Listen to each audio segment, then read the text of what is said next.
Fala investidor, fala investidora. Nesse vídeo aqui a gente vai aprender um pouco sobre as principais posições que o pessoal da Suno está comprando, um pouco dos fundamentos por trás das posições e também como que eles trabalham ali no FIA deles, no fundo de investimento atrelado a essas posições de ações. Então, estou aqui com o Fernando, estou aqui com o Thiago, que são aí pessoas muito relevantes aqui dentro da Suno e vão falar um pouquinho para a gente um pouco dessas posições. Pessoal, muito prazer e muito bem-vindos aí ao nosso vídeo. Obrigado, um prazer estar aqui com você, prazer falar com os amigos da Faz Capital. A Suno é uma das principais casas de análise de ações do Brasil e nós percebemos que nem todas as pessoas gostam de ler relatórios, de entender os indicadores fundamentalistas das empresas. Então, muitas pessoas gostam, acompanham, entram no nosso site Status Invest, acompanham o dia a dia das empresas, mas outras não têm tempo, não têm disponibilidade. Então, por isso, depois do tanto sucesso da nossa research, nós decidimos criar uma asset. E a Suno Asset tem o produto principal, o nosso flagship, é o Suno FIA, o nosso fundo de ações. Então, nós desenvolvemos um fundo, né? O Thiago já vai falar, ele é um analista de valores imobiliários com mais seguidores do Brasil, já vai falar um pouquinho da cabeça do nosso fundo, da cabeça, né, das principais posições, mas é importante dizer que o nosso fundo, o Suno FIA, está disponível para as pessoas, para quem quiser uma solução automática. É só aplicar no FIA que o investidor vai ter acesso. E no longo prazo, a gente gosta de dizer, os dados mostram isso, ações rendem muito mais do que multimercado, e que rende muito mais do que renda fixa. Então, o investidor que pode aguardar, que tem um horizonte mínimo de 3, idealmente um mínimo de 5 anos, né, para não utilizar o dinheiro, ele pode se beneficiar disso. Se você gosta de analisar, você pode ser um assinante da Suno Research, você pode, enfim, ler relatórios das empresas e comprar as ações diretamente, né? A gente fala baixar a receita do bolo na internet, cozinhar no home broker, né? Então, comprar as ações diretamente, mas se você tem uma profissão ou se você não gosta de entender, não tem capacidade, não tem desejo de entender profundamente, você pode investir no Suno FIA. O fundo está indo muito bem e ele foi feito justamente isso para ajudar as pessoas a terceirizar a gestão, a passar a gestão para a Suno Asset e saber que a Suno vai estar fazendo sempre o melhor, comprando as melhores ações, enfim. Nosso fundo, para eu concluir e passar a palavra para o Thiago, ele tem 4 books, ele tem 4 estratégias. Primeira estratégia é a estratégia de ações de valor. A segunda são as ações de dividendo. Terceira estratégia são small caps, as menores empresas da bolsa. E a quarta são as ações internacionais. Então, conforme o mercado, a gente aumenta o tamanho de uma estratégia e reduz o tamanho de outra estratégia, justamente para levar o melhor resultado para os nossos investidores. Então, convido todos a pesquisar, a conversar com o seu assessor de investimentos e a entender o papel que o Suno FIA pode ter no desenvolvimento, na criação do patrimônio da sua família. Para falar um pouquinho do que tem dentro, quais são as ações que a gente investe, vou passar a bola aqui para o Thiago, para ele comentar um pouquinho. Pode ser? Maravilha, não, perfeito. E, inclusive, falando de track record, né, e considerando outras gestoras aí no Brasil, né, o Suno tá mandando muito bem aí, tá indo nas maiores posições, os melhores aí dentro do mercado como um todo, né. E agora, acho que falando com o Thiago, né, Thiago, eu particularmente já aprendi muito com a Suno, já tive muito contato com a Suno e lembro que desde o momento que eu comecei a ser cliente, falava-se de Banco do Brasil, por exemplo, né. Fala-se muito sobre Banco do Brasil, da estrutura de Banco do Brasil e, de repente, eu queria começar com essa posição que eu sei que é uma dessas posições que vocês estão comprando nesse momento, né. Qual que é o racional por trás disso? Por que vocês investem nesse tipo de posição? Qual que é a ideia por trás dessas escolhas de investimentos? Bom, a gente busca empresas boas e baratas, né? Acho que já começa por aí. O Banco do Brasil, por incrível que pareça, ele tem um dos melhores ROIs entre a indústria bancária do mundo, né? O ROI, que é o Return on Equity em português, é o retorno sobre patrimônio líquido. A grosso modo, quanto que o do capital do acionista está sendo remunerado por ano? Está na casa de 20 e poucos por cento. É um dos maiores do planeta e ele faz isso sendo muito eficiente. O índice de eficiência do Banco do Brasil, ele é um dos melhores do mundo, né? Muitas vezes a gente tem aquela imagem, aquele preconceito de estatal mal gerida, etc. Não é o que a gente vê hoje no Banco do Brasil. A carteira de crédito do Banco do Brasil é super saudável, tá em segmentos que tem uma inadimplência menor que a média, né? Com uma pujança, principalmente do agro e também do crédito consignado, que tem riscos menores. a economia passando por desafios, provavelmente ele vai passar por esses desafios de maneira mais tranquila que outros bancos, de maneira muito eficiente. Os gastos do Banco do Brasil, né, de despesas e salário de funcionários, ele é pequeno perto das receitas que ele produz. Isso permite com que ele tenha uma rentabilidade muito grande, tem receitas de serviços que são muito relevantes, né? Uma asset que tem 1,5 trilhão administrando recursos de terceiros, né? Isso aí dá um colchão de receita e recorrência com uma margem alta muito boa. Além de que, por incrível que pareça, o aplicativo deles foi durante muito tempo o melhor dos grandes bancos, né? Os outros bancos agora fecharam um pouco o gap de qualidade. Realmente lá atrás, Banco Inter, o próprio Nubank e o Banco do Brasil estavam na liderança.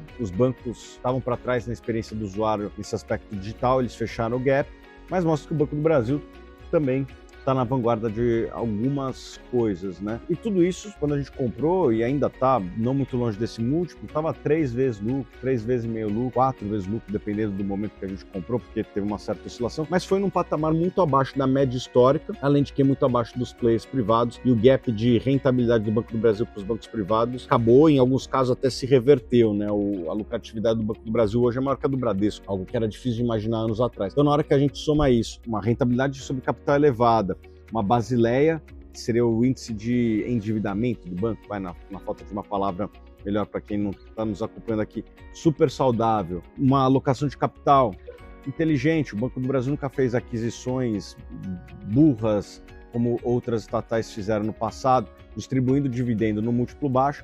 Isso fez com que o Banco do Brasil fosse uma posição importante no nosso fundo e tem performado bem desde que a gente começou a comprar. Maravilha.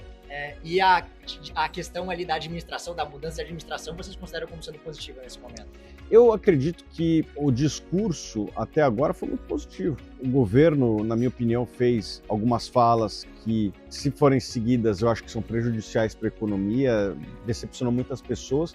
Mas na questão do Banco do Brasil, eu diria que foi um discurso, pelo menos o discurso de posse até agora, um discurso muito positivo, pé no chão. E também as escolhas feitas foram de funcionários muito tempo de casa, né?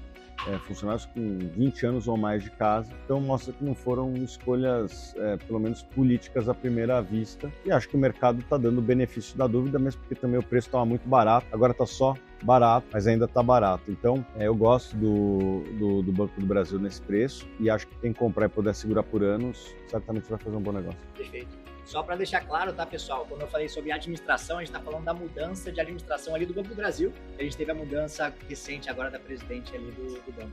E eu sei que vocês também têm outras posições financeiras dentro do portfólio, né? A gente está aproveitando o assunto, de repente vale falar sobre algumas desse sentido. Legal, a gente tem uma posição pequena em B3, que está ali no segmento de financeiro, né? Ali você entra no site da B3, às vezes os caras botam tudo no mesmo bolo ali, né? Financeiro. B3 é uma posição pequena. Acho que das outras posições bancárias, a nossa segunda é a BR Partners, que é um bicho totalmente diferente do Banco do Brasil. Aliás, diferente de quase tudo que tem na bolsa. Talvez o BTG seja o mais parecido com a BR Partners, uma empresa de serviços financeiros, né, muito focada nessas atividades de investment banking, M&A, emissões de dívidas. É um negócio que vai menos capital do que outras atividades bancárias, não tem tanto crédito, é mais prestação de serviço. Isso permite com que eles tenham uma rentabilidade sobre patrimônio próxima ali do Banco do Brasil, alguns trimestres até acima ao Banco do Brasil, sem precisar usar tanto balanço. A Basileia dele é a maior, acho que do Brasil aí dos bancos. Uma empresa muito bem tocada, né, que tem crescido ao longo dos anos, né, cresceu praticamente com os mesmos recursos que os sócios colocaram na fundação e conseguiu crescer de maneira expressiva ao longo dos últimos 10, 15 anos, distribuindo dividendo. Então, uma empresa que eu chamo de crescimento, né? Crescimento com dividendo, sem tanta exposição de capital e negociada a 6 vezes meia lucro. Eu acho que para uma empresa que tem uma rentabilidade do jeito que ela tem, de mais de 20%, que cresce, o que ela cresceu historicamente, bem gerida, com balanço sólido, pagar 6 vezes lucro é algo muito barato e nós nos interessamos pela ação, que faz com que ela seja uma posição importante do nosso portfólio. Legal, Thiago. E até agora a gente falou só sobre financeiras, né? E a princípio, boas posições, posições baratas, né? Considerando ali o preço em relação ao lucro. Eu queria saber ali, por um ponto de vista de diversificação, dá para se manter apenas com as financeiras ou vocês sentem que outras posições são importantes para o investidor e algumas dessas posições? Eu acredito que ninguém deveria ter mais do que 30% do patrimônio num único setor. Hoje, no nosso fundo, a gente está bem distante desse número.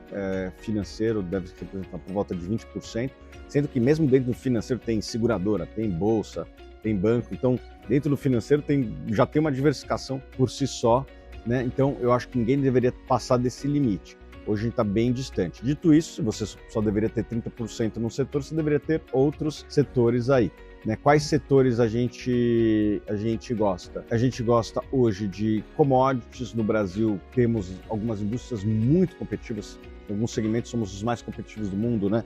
Em minério de ferro, o agronegócio, que tem soja, celulose, açúcar, carnes.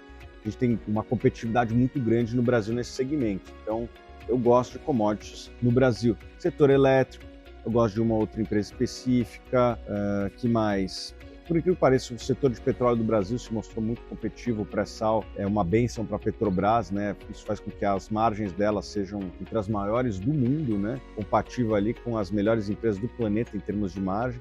Então, esses são os setores que a gente tem olhado, setores que o Brasil é competitivo, setores que têm apresentado uma rentabilidade alta ao longo do tempo. De um modo geral, Thiago, acho que para fechar um pouco de toda a nossa conversa aqui, algumas dessas principais empresas que vocês têm comprado nesses setores como um todo, né? Falando de commodities, falando sobre petróleo, falando aí sobre energia, falando sobre setor financeiro. Exatamente. Se você for ver, esses setores ao longo do tempo criaram muito valor para os seus acionistas. Pega os 5 maiores bancos do Brasil, desde o Plano Real, né, que é quando a gente tem uma base de dados mais sólida, criaram valor, né? As próprias empresas de celulose criaram valor, as empresas do setor elétrico criaram valor, a Petrobras, mesmo com os escândalos do passado, de ponta a ponta, criou valor, a Vale, então nem se fala, né? Então, esses setores são setores que o Brasil é competitivo, criam valor para o acionista ao longo do tempo. E se você consegue comprar no bom preço, provavelmente você vai fazer um bom negócio. Acho que só para complementar também, né, do setor agro, Boa Safra, 3Tentos, são duas empresas que a gente gosta bastante, que estão presentes aí no nosso fundo. Sim, bem lembrado. O setor agrícola, né, quando a gente fala de agro, tem de tudo aí no meio. Tem proteína, né, que nem eu falei, tem celulose, tem açúcar, tem soja.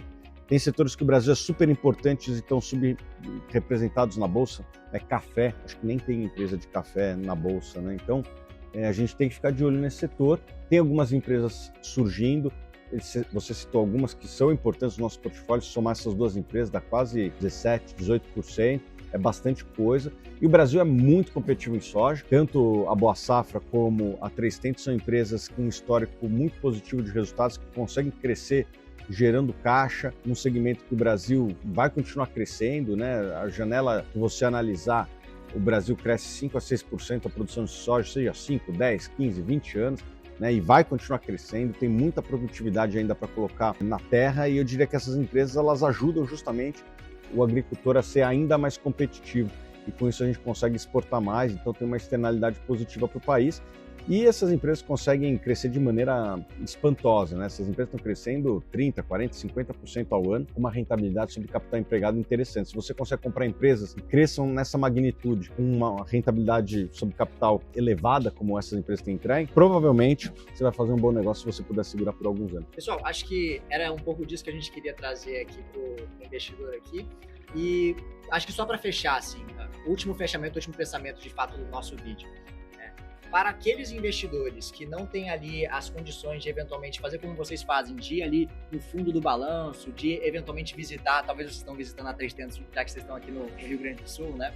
O time vai estar lá dia 27 e 28 de fevereiro, vai ter um evento maravilha. Lá. Então, eu particularmente, mesmo estando aqui no Rio Grande do Sul, eu não vou ali na 3Tentos para dar uma olhada em como é que está a operação deles. Como é que o investidor comum, ele consegue melhorar ali a sua informação para ele conseguir investir melhor? Como é que vocês acham que isso pode acontecer? Eu penso o seguinte, hoje existem muito mais recursos disponíveis do que existiam tempos atrás. Então você consegue ver a evolução de resultados, a evolução dos múltiplos por sites. A gente tem um site, mas não somos os únicos que tem um site, né? O Status Invest, tem muita informação. Então os dados financeiros você consegue ver de maneira muito bem estruturada em sites como esse. Você deveria frequentar o site de RI da empresa, que tem apresentações, que tem muitas vezes o resultado do trimestre apresentado no conference call. Ali você já tem bastante informação. Daí tem algumas fontes alternativas de informação, né? como, por exemplo, tem sites em que os consumidores falam dos produtos das empresas, né? Você pode ver no Reclame Aqui, tem fóruns específicos de cada categoria, você pode ver o que os consumidores estão falando daquelas empresas, você pode ir em alguns sites que falam como os profissionais que trabalham naquela empresa avaliam aquela empresa. Você vai juntando todas essas informações, você vai tendo cada vez mais insumos para formar uma opinião mais sólida. E o trabalho do investidor é justamente buscar o máximo possível de informação para que ele possa assim formar a sua opinião de maneira embasada e no final decidir se é para comprar, para vender ou para manter. Eu acho que, até complementando, né, perfeita a fala do Thiago, muita gente ama isso. O Thiago há 20 anos vive e respira o dia a dia dessas empresas. Mas muita gente não quer fazer isso e não precisa fazer isso. Então, para esse outro perfil, vou reforçar aqui a mensagem, converse com seu assessor de investimentos, ele pode te ajudar a mostrar um fundo de ações legal. E hoje, a Suno tem um fundo, a cabeça do Thiago está refletida no Sunofia. Converse com seu assessor, é só aplicar e os profissionais vão estar ali pedalando por você. Tá dada a mensagem, muito obrigado aí pessoal da Suno.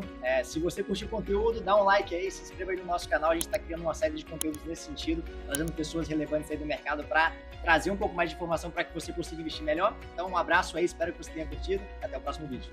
Valeu!